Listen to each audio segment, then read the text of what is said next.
At the Low Country Children's Hospital Gala, a woman sat in a black wheelchair near the ballroom's edge, close to the dessert table. Guests passed without glancing at her. A man in a tuxedo set his empty champagne flute into her hand, mistaking her for staff. She took it without expression. Then the side door opened. A man in a worn jacket entered with his 8-year-old son. He stopped, looking at her, not the chair. He crossed the room, pulled out a chair, and said, "My boy's about to demolish a pecan pie. Join us." She rolled forward. 2 weeks earlier, on a Tuesday in October, Nathan Cole leaned over a long oak table in a workshop off Dorchester Road in North Charleston. Sawdust drifted in the light. 3 folders lay open. The top one labeled Adaptive Renovations RFP Response. Ashcroft Heritage Hotel, due in 9 days. He'd toured the hotel the week before as a tourist, sketching pinch points on a folded map. Now he translated the notes into a clean schematic: door widths, threshold heights, sightlines from a seated 3-foot vantage. In the corner, his son Milo built a Lego crane with a working pulley. "Dad, does the rope go on the top wheel or the bottom? Top, then bottom, then back to top. That's how cranes work." Milo nodded solemnly and kept threading string. Duke, the aging lab mix, sighed under the table. Above the pegboard, half hidden behind clamps, a framed certificate sat face down. Beside it, a stack of engineering journals, still sealed in shrink wrap, subscriptions unopened for nearly 4 years. His phone rang. Low Country Children's Hospital. "Mr. Cole, this is Renata from the Gala team. The shower bench you donated for the Hensley family, we'd love you to bring it personally Friday night. There's a seat for Milo at the family table." Nathan hesitated.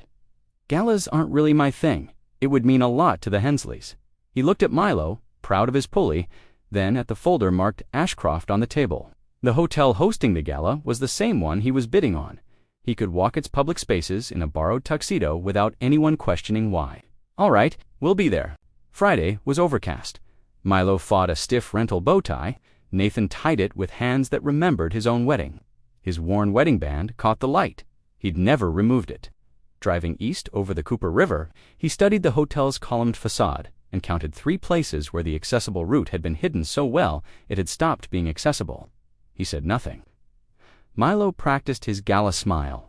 That same morning, across the harbor, Vivian Ashcroft was at her desk by 7. Her chief of staff, Priya Marsh, brought coffee and a timeline. Cocktails at 6:30, remarks at 7:45, dinner at 8, you could be home by 9. "I'm the host. I'm not hiding." Priya, 11 months into the job, knew which battles Vivian lost gracefully and which she never lost at all. While Priya reviewed the seating chart, Vivian's mind drifted 6 years back to a sailboat off Sullivan's Island. The wrong sound, the boom swinging wrong, the sail eclipsing the sun. Then, a hospital ceiling. Then back to the penthouse, choosing navy over lavender. She'd been CEO 14 months. Galas were hardest, not because of the chair, but because Charleston society looked through her. 15 minutes before her speech, she'd slipped to a quiet corner near desert. She called it reading the room.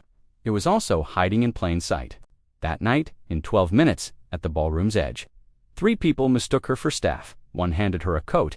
One asked for the restroom. A third set an empty champagne glass in her hand without looking down. She'd just placed it aside when the side door opened. The man in the worn jacket carried in the shower bench, handed it to a coordinator, then turned and saw her. The glass, the composed face, and something tightened in his chest. He crossed the room. "Not let me help, but there's a table with a piece of pecan pie my boy's about to destroy. Join us." She studied him, saw no pity, and rolled forward. Milo asked about her wheel camber like a boy asking about a Mars rover. She answered him seriously. Nathan never asked what she did. He asked which piece of the string quartet she liked best, the DVOK. He admitted he'd never had an opinion on DVOK and asked her to give him one. At 7:43, the lights dimmed. "Please welcome our host, the CEO of Ashcroft Hospitality Group, Vivian Ashcroft." She excused herself and rolled toward the stage. Milo, mouthful of pie, asked, "Daddy, was that her?" Nathan didn't answer. He was staring at the small, machined logo on her chair's rear frame. He knew that logo. He'd drawn it, etched into the aluminum, Mactiv 03NC. Saturday, Nathan was in the workshop by 5:30, before Milo woke. He lifted down the certificate, Georgia Institute of Technology, Sinclair Foundation Adaptive Design Fellowship, awarded to Nathan T. Cole. 2010. He opened a drawer untouched since he'd left the company apartment in Atlanta. Notebooks, sketches, patent filings. The top one, active frame wheelchair system, inventor N. Cole. Memories surfaced. 2013. Claire on the porch swing. Diagnosis freshly folded in her purse, saying, "Promise me you'll keep making things." 2014. The Meridian Mobility Lab, signing the first clean drawing. 2015. Claire pivoting freely in her own kitchen for the first time in years. 2019. The third-generation chair beneath her in a hospital room, curtain drawn. 2020. Meridian's counsel explaining gently that under his signed work-for-hire agreement, the company owned everything, including the right to drop his name. He'd signed the exit papers, removed his ring, then put it back on for good. Now he stared at the patent drawing, the same rear-frame geometry beneath Vivian the night before. "Daddy?" Milo stood in the doorway. "Why are you up so early? Just looking at old work?" Was it good? It was honest work. That afternoon, a courier delivered a card to Milo. "Dear Milo, thank you for explaining cambered wheels. I learned more in 10 minutes than in my last engineering consult. Tell your father the pecan pie was the best decision I made all night." Vivian A children's robotics book, came with it. Nathan read the card twice, then slid the MacDiv folder back into the drawer. He changed nothing in the bid already sitting in Vivian's RFP pile, no mention of Georgia Tech, Meridian, or Hood designed her chair. He let the proposal stand as it was. 3 weeks later, Priya brought Vivian 3 finalist folders, a large firm, a mid-sized one, and a small outfit Cole Adaptive Renovations, to employees. Unusual testimonials, though. Both former clients were spinal cord patients. Both said the same thing. He never pushed the chair, never opened doors early, asked the right questions. "Schedule him last," Vivian said. At the walkthrough, Nathan waited near the front desk. Mr. Cole, Ms. Ashcroft, they shook hands. Priya, watching from a distance, exhaled quietly. For 90 minutes, Vivian rolled and Nathan walked. He never pushed her chair, never opened a door before she reached it, asked 3 times exactly where she felt pinch points she'd learned to ignore, and marked each answer on his map. They disagreed over the service elevator. He wanted it moved 8 feet. She wanted the corridor rebuilt around it instead. She was right, and he admitted it without excuse. In the corridor, Gerald Winthrop appeared -62, silver-haired, a board member, trailing a younger man in a blazer. "This must be your renovator," Gerald said, barely shaking Nathan's hand. "I've told Vivian this whole project is an expensive personal statement. I'm sure you could do it cheaper. The bid is the bid," Nathan said. Gerald smiled thinly. "I'm bringing in Crescent Build Group Friday for comparison. You'll like the savings." He walked off. The younger man's eyes met Nathan's for a beat too long. Nathan recognized him, Corey Lang, a former CAD colleague from Meridian. Corey said nothing and kept walking. Once alone, Vivian said, "Most contractors would have agreed with him just to keep the job." "Most contractors don't have to look in a mirror," Nathan said.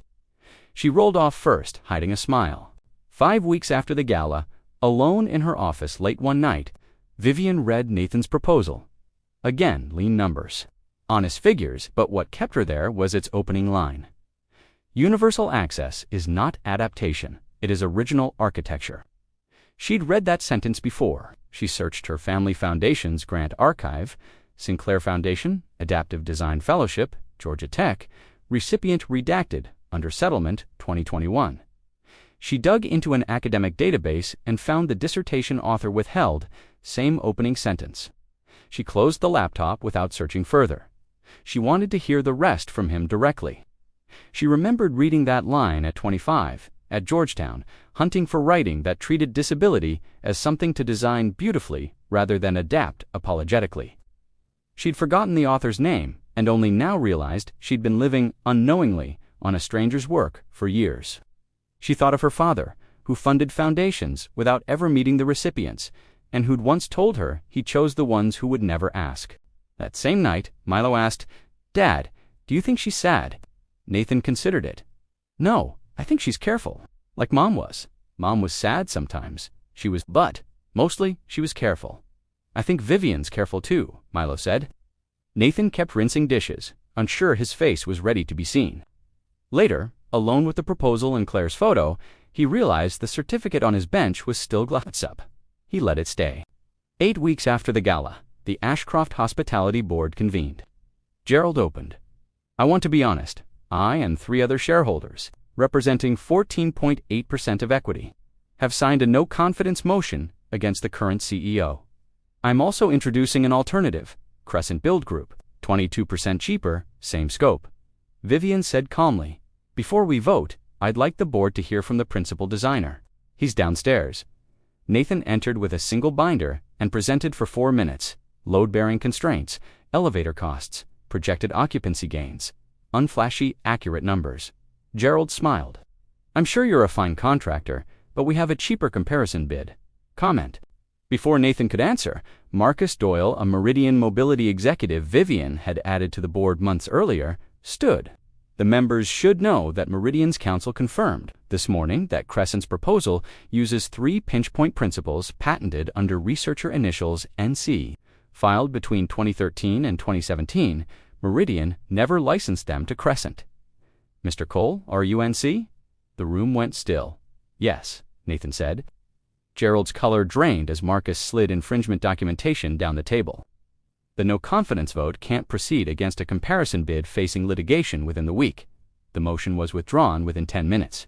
Gerald was first out the door. Alone with Nathan afterward, Vivian said, "You sat at my table that night. You sat at mine." She learned her father had commissioned her chair through Meridian in 2019 without ever revealing who'd designed it. "I think he didn't want me feeling I owed anyone anything." Nathan told her about the fellowship, about Claire MS, the first frame built for her. The 3rd generation used near the end, how she'd insisted on testing her own brake tension even as her grip failed, refusing pity. The chair was the only thing in our house that didn't lie to her. "I'm sorry," Vivian said. "So am I for your accident. I've stopped being sorry.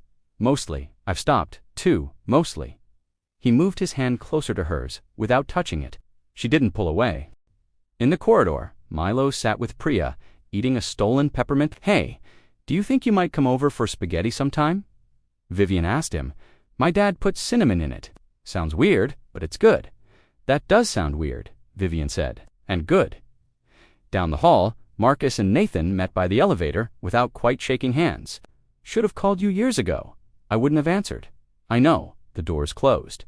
3 months later, the hotel was mid-renovation, plywood barriers, a reframed elevator shaft, a corridor open to the studs. Every Thursday evening, Vivian visited in jeans, coffee in hand, not as CEO Milo came when school allowed, operating a laser level under supervision, teaching Vivian to fold paper boats for the flooded elevator pit. Gerald's lawsuit dragged toward inevitable dismissal. The press tried twice to spin a romance angle and got nothing but flat non-comments from either of them. One rainy Thursday, Milo told Vivian, "You should come over for spaghetti." "He's being literal," Nathan said. "He's been waiting for the right rain." Nathan had quietly built a ramp at his front steps days earlier and told no one. She rolled up it easily. They ate pancakes, Milo's choice, cinnamon folded in at Nathan's hand. Milo fell asleep mid-bite. Nathan draped a blanket over him without lifting his head. Vivian watched, then said, "I've never had pancakes for dinner." "That's because no one's ever loved you correctly," Nathan said, and didn't look away. Neither did she. When she left an hour later, she rested one hand on Milo's shoulder, the other briefly on Nathan's wrist, over his pulse. Neither spoke. After she'd gone, Nathan carried Milo to bed, then turned the Georgia Tech certificate to finally face the room. 1 year after the gala, the renovated hotel opened to the public.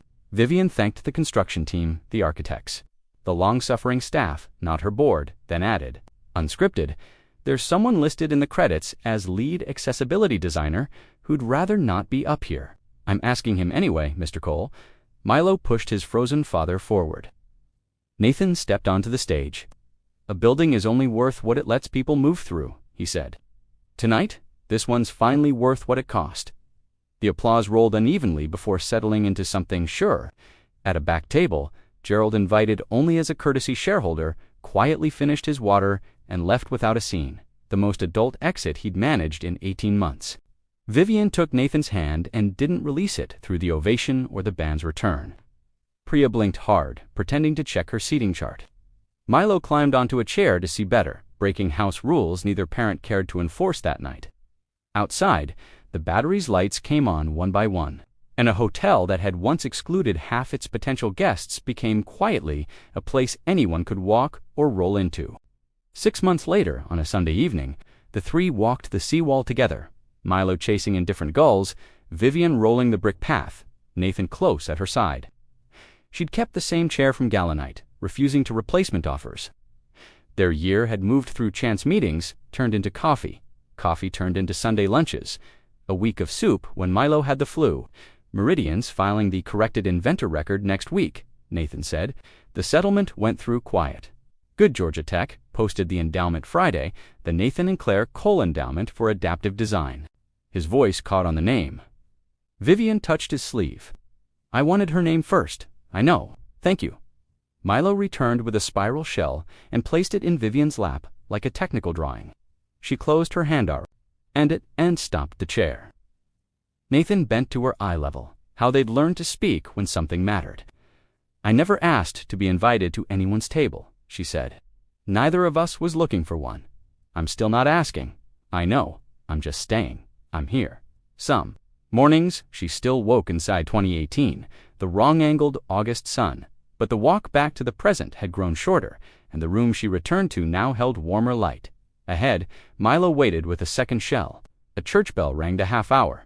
She tucked the first shell into her pocket.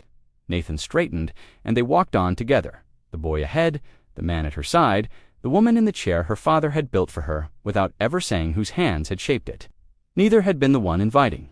Neither had been the one waiting.